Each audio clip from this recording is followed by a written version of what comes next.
اعوذ باللہ من الشیطان اللعین الرجیم بسم اللہ الرحمن الرحیم۔ میرے واجب الاحترام مومنین و مومنات، السلام علیکم ورحمۃ اللہ وبرکاتہ۔ مومنین کرام، خدا بند قدوس کا لاکھ شکر ہے کہ جس نے ہمیں اس بابرکت مہینے میں سانسیں لینے کا شرف بخشا، ہمیں عبادات کی توفیق عطا فرمائی۔ پروردگار ہمارے گناہوں کو معاف فرمائے اور ہماری تمام تر جائز حوائج کو پورا فرمائے۔ خدا کا کتنا لطف و کرم ہے کہ اس نے ہمیں ماہ شعبان المعظم کے 16 روزے نصیب کیے، ماہ شعبان المعظم کی 16 راتیں نصیب کی۔ ہم نے خدا کی عبادت کی، اپنے خدا کو راضی کرنے کی کوشش کی۔ پروردگار ہمارے گناہوں کو معاف فرمائے، ہماری دعاؤں کو قبول فرمائے۔ نبی اعظم کا مہینہ ہے، درود آل محمد کا بہترین مہینہ ہے، استغفار کا مہینہ اور دعاؤں کی قبولیت کا مہینہ ہے۔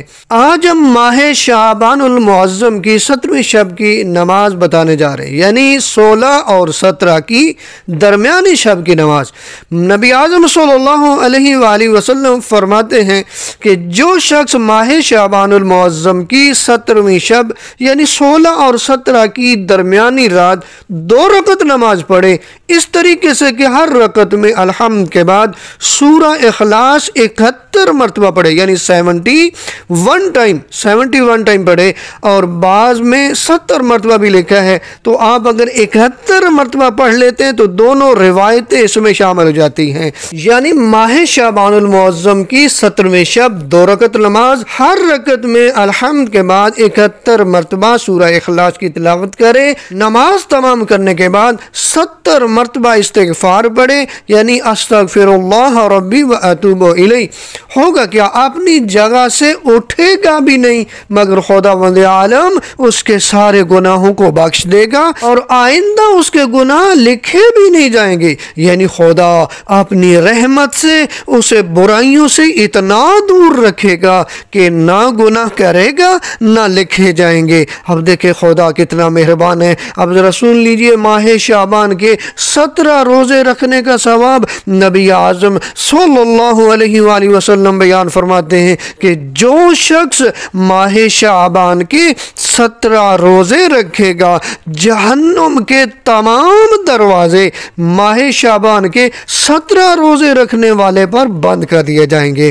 خدا کتنا مہربان ہے اپنے بندے پہ۔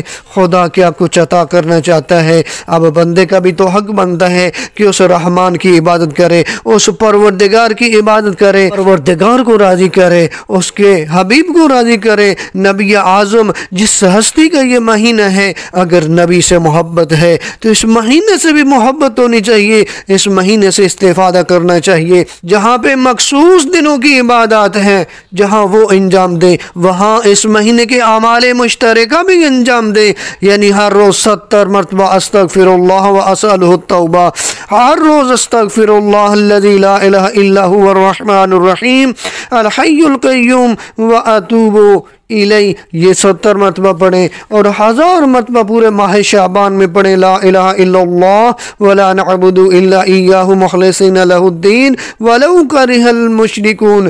زیادہ سے زیادہ درود پڑھیں اس مہینے میں، صلوات شعبانیہ پڑھیں، مناجات شعبانیہ پڑھیں، پھر دیکھیں خدا کتنا آپ پہ رحمتوں کی بارش کرتا ہے، پھر خدا کیسے آپ کی دعاؤں کو قبول کرتا ہے۔